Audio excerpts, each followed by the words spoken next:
This is the Sales Babble Podcast, episode 525, Echoes Across the Tracks, a new book by my good buddy Dave Moravec.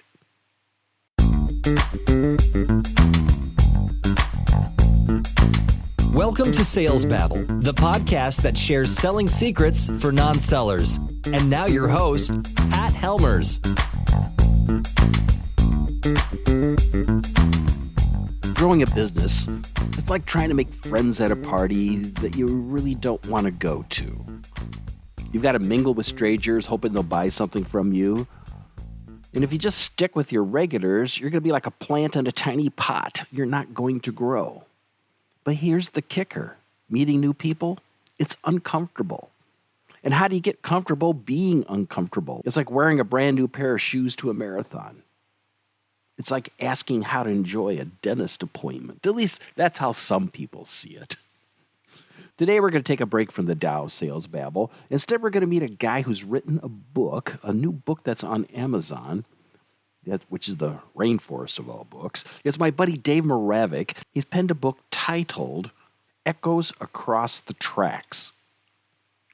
The book's about a business consultant named Charlie who, get this, has a life-changing chat with a New Orleans cab driver that puts him on this journey on a train going to Chicago. Sounds mysterious, doesn't it? But trust me, it's also relevant to us in the selling business.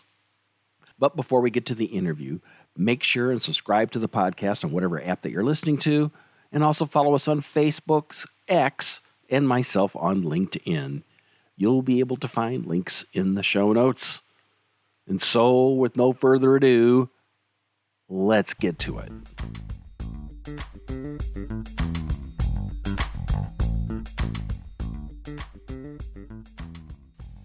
Welcome, Dave. Are you ready to babble? I am. Great to spend time. You have been on the podcast before. In fact, I just looked at it, and it was about 7 years ago that I interviewed in Bloomington, Illinois. Do you recall what the topic was? It was about leaving voicemail messages, and yes, I do remember that. And you know what? That topic is still relevant today. But we're not going to talk about voicemails, are we? You've got a new book out. I do. Echoes Across the Tracks. Yeah. Well, I would love to dig into this and learn all about your new book. I didn't know that you were a writer. Well, it was an opportunity for me to stretch myself. I've written some things, and I've been a creative writer for some time, but sharing poetry and Christmas poems and things like that are different than writing a book. I'd actually crumpled up electronically some written pages, chapters on what started a book 12 years ago. And the character development wasn't there. My heart wasn't in it. And all of a sudden, this outline appeared on the Wednesday before Thanksgiving. And I started writing down this outline that had multiple stops. I had been in a bad travel situation coming back from Colorado earlier this summer. And I thought, a lot of people travel and they get to these stops along the way and they meet people in the airport. And I just started writing this multiple stops thing. And I did some research on where it might take place. And I came across the train schedule from New Orleans to Chicago. And that became the basis for the writing. The writing actually took place from Thanksgiving that next day until the following Friday. So the whole manuscript was written in, just over a week. That's really fast. And my understanding is that that's the case. It's about 40,000 words. It's called a novelette. It's about a 4-hour read, end to end, 160 pages. And the subtitle is Life Lessons Through Unexpected Connections. And my main character, Charlie, meets a lot of people along the way, interacts the way a lot of salespeople would, and meets a couple salespeople along the way. And there's some good lessons, business lessons in addition to life lessons. Yeah, yeah. The audience should really know that, you and I have known each other for maybe, good gosh, 15, 20 long years. time, 15, 20 years. We first met, I think, at a trade show for education. We were selling tech stuff. Your company was selling. Our tabletops were next to each other. Yeah, so you're no stranger to sales and business development and building relationships and making connections with people. From the sense of what I'm hearing about this book, this is what this book is all about. It is. The idea of train travel, too, something that caught my fancy. My second main character is based off of my great-grandfather, who was a conductor on the Burlington Northern line from Chicago out to Denver, L.A., before I was even born. He passed away, in fact, March of 1962. I was born July of 62, so I never got to know my great-grandfather. But the second main character of the book, really connects with other people on the train as well, and the lessons that come from Charlie and Mac. Those are the two main characters. They just they resonate with people. The repartee that takes place, there's a lot of humor and dialogue written into it, but it's very much reflective on the 60 years of business experience and life experiences that I have, both in sales and executive leadership. What kind of lessons can salespeople learn from this book? And I don't want you to give any spoilers. Yeah, I want people to buy your book, but why should they pick this up and start flipping through that versus a number of sales books that tell you step 1 do this, step 2 do that? This is a novel. That's really the point, Pat, is that many books today, and there's all sorts of authors. In fact, several of them have endorsed my book. They have a prescribed method. At the end of the chapter, you need to do this, this, and this, or the takeaway is that. Mine, the word I'm using, Pat, is meanders. It meanders. It rides the rails, so to speak, from topic to topic. There are many life lessons that can be learned, and some business lessons. One specifically addresses succession planning. In a hotel setting, Jackson, Mississippi, my main character interacts with the owner of a hotel and his son, who is going to be taking over the business. And their approach to salesmanship and running a hotel are very, very easy takeaways, but they're done in a way that is narrative and conversational. At the end of it, you're not asking yourself, what did I just take away from that, and what do I need to apply? But it leads into the next story and the innovation that takes place in the next conversation with a hardware store owner, and how that hardware store owner approaches sales for his customers. I just find these narratives, and I've had a few people on the podcast who've done this, who've been able to tell these tales, and they're just much easier to consume. Yeah, it's a really easy read. In fact, the original subtitle was Tales Through Unexpected Connections. And we moved it to Life Lessons because we thought that business people and there had to be a takeaway from this as opposed to just a tale. There are some takeaways at the end of the book. There are some epiphanies, if you will, that you get to the end and you go, oh yeah, now I get it, that were set all the way back in chapter 1. And that happened to work out. My intended readers are those that are on commuter rails, cities like Chicago and New Orleans and DC, New York, Philadelphia, the Northeast, people that are looking for an escape and a story and a fun story, where they don't have to take notes. There's no note taking in this book. You might highlight something in the book, but you're definitely not going to be, asked to do this or do that at the end of each chapter. I just took a number of trains in the last few weeks because I've been traveling internationally. Trains are pretty common abroad. Mm-hmm. But here in the States, people don't do long distance trains. We do fly places. Is this book appropriate for people who fly?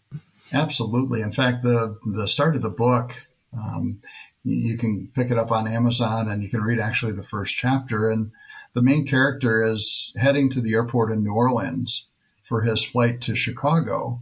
And the flight gets canceled while he's in the cab. And the cab driver, who has an interesting story in itself, his name is Aura, A-U-R-A. And Aura suggests that Charlie take the train instead.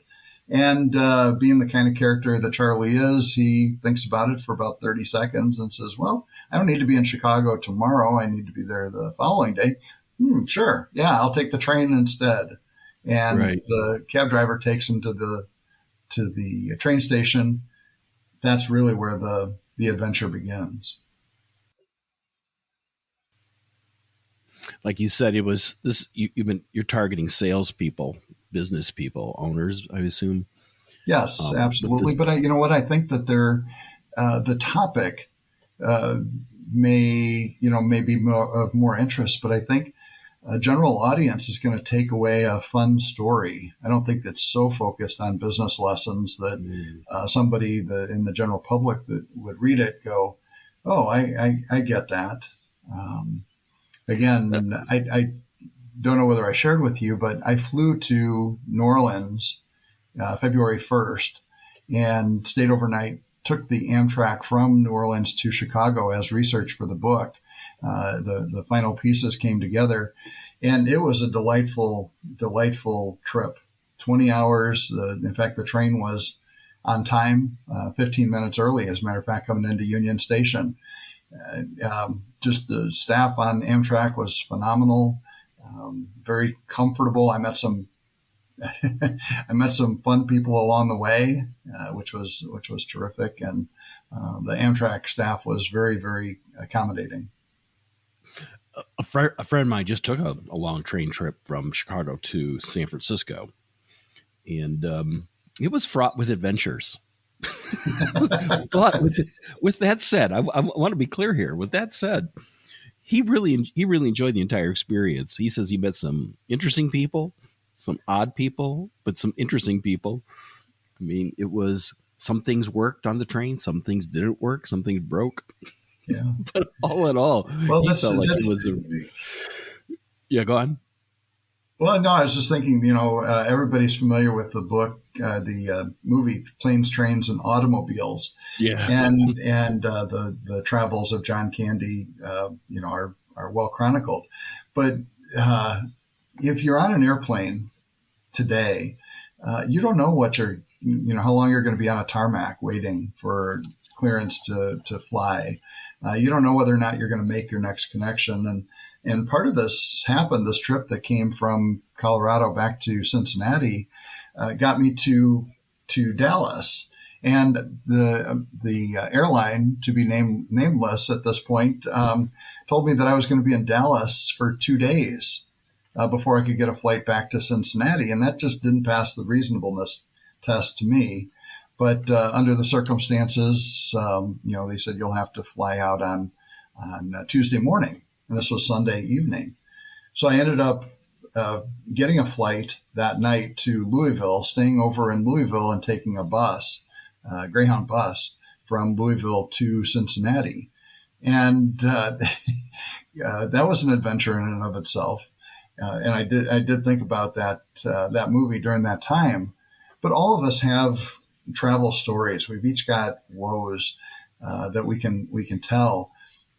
There's not a spoiler alert, but I will say that the book takes some side trips some delays that wouldn't be typical for a train trip from New Orleans to Chicago. In fact, I spell that out at the end of the book.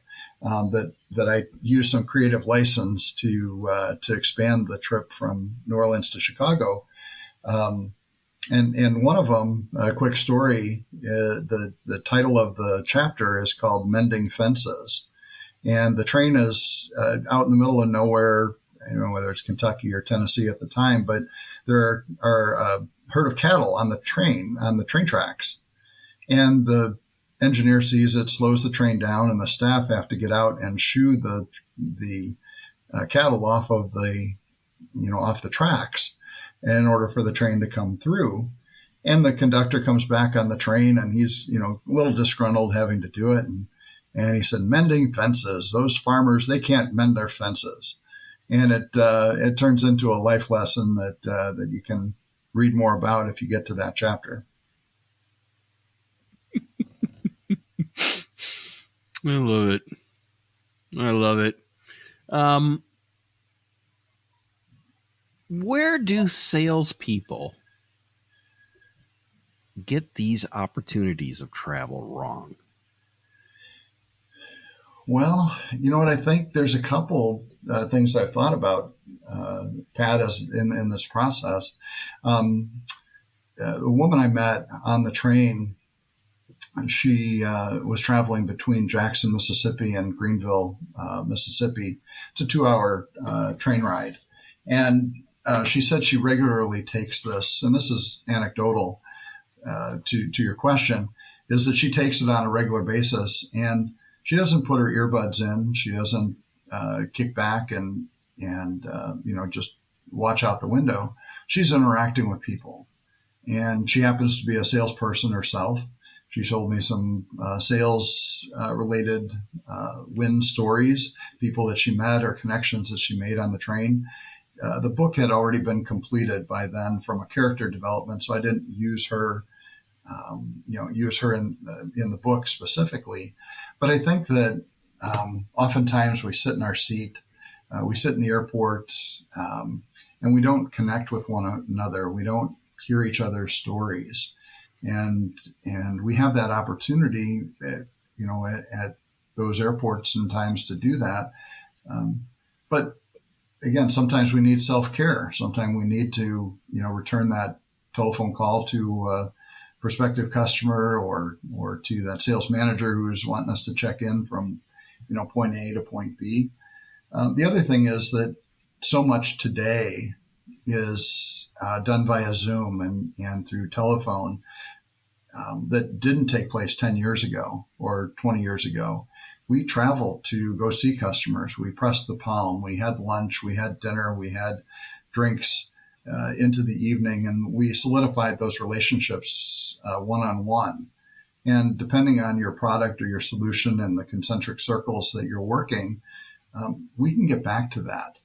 But we choose to take the convenience route. We call our customer, and instead of doing lunch, even if it's across town, if it's in Chicago and you're on the north side and the customer's out in the western suburbs, are you going to take that time, that extra couple of hours to build that relationship? And I really believe that you should. I think that those relationships get better by having sidebar conversations about family and about more intimate details than you would get in a Zoom call or a conference call. Would you agree with that? I really believe in it, because I think the world is built on relationships, and the more that you can do to solidify those, the better. That's how you build loyalty. That's how you work your brand. But I could see people turning around and saying, but Dave, if I'm in the airport, my prospects aren't in the airport. They're not sitting next to me. They're out there. Why should I be talking to these random people who got nothing to do with my business? Well, quick story. I was sitting on the airplane heading to Phoenix for a conference. This is a true story. My prospect, who was in Tucson at the time, had reached out and said, I'd like to meet with you and this was at the last minute. And I said, well, I'm coming to Phoenix, so I'll get down to Tucson.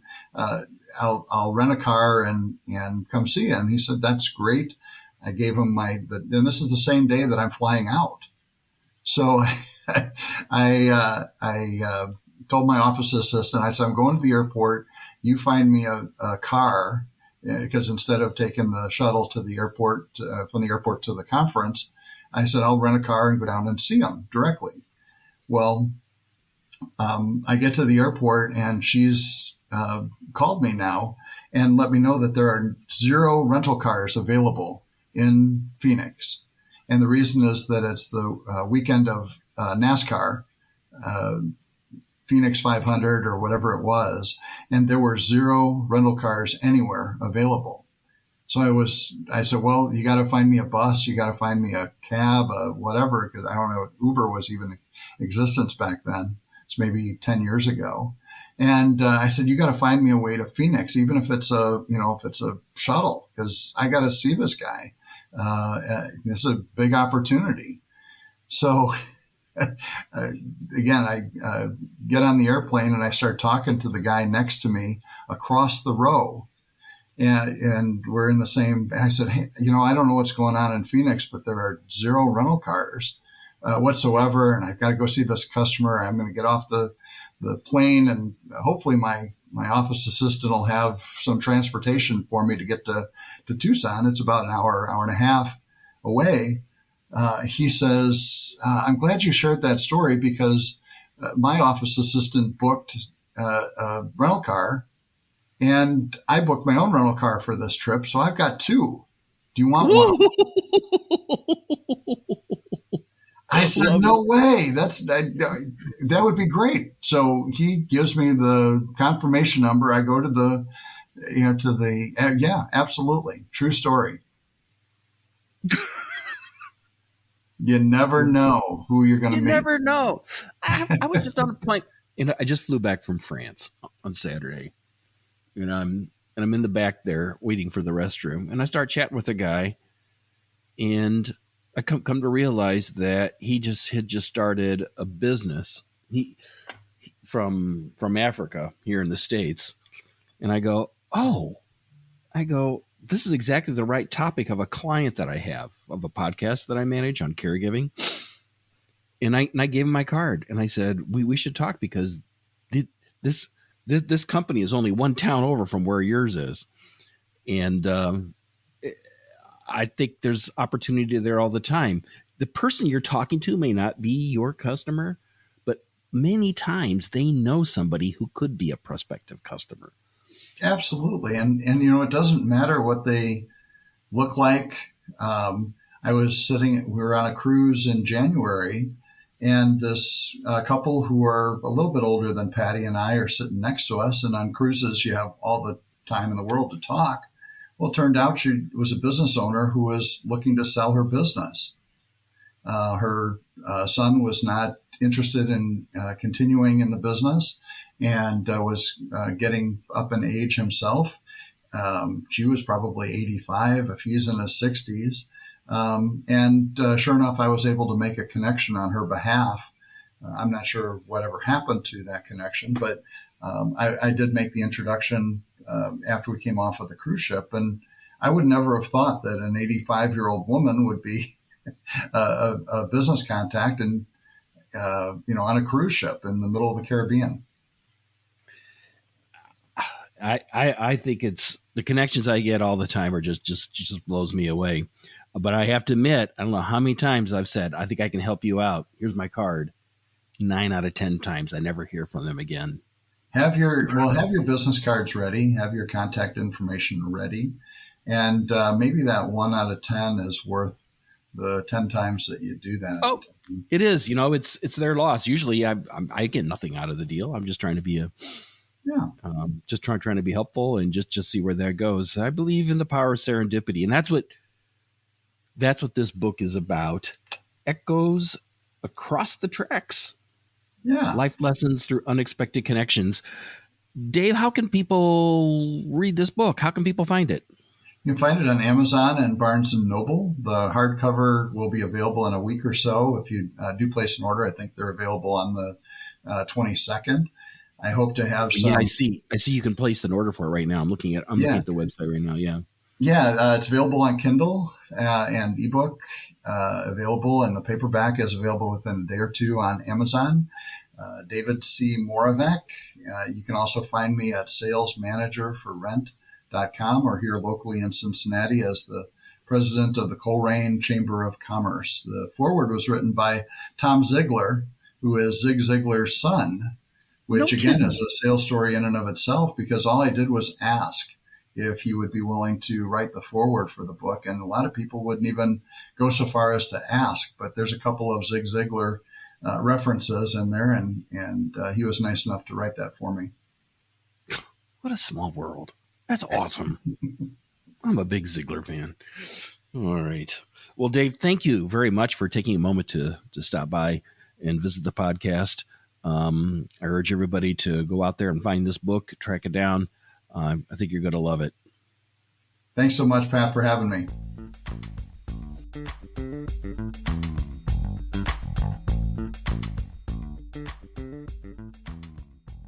Now, to find links to Dave's book, Echoes Across the Tracks, you can find them in the show notes at salesbabble.com.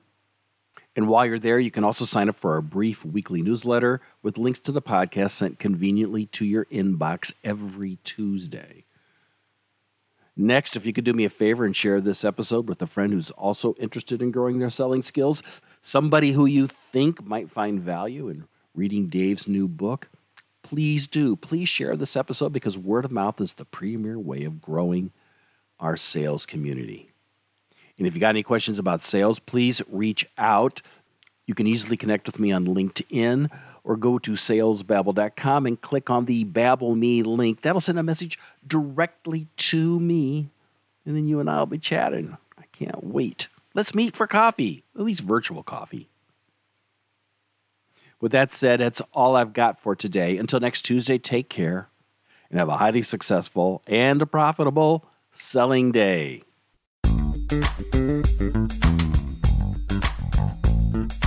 Thank you for listening to the Sales Babble podcast. Find us at www.salesbabble.com.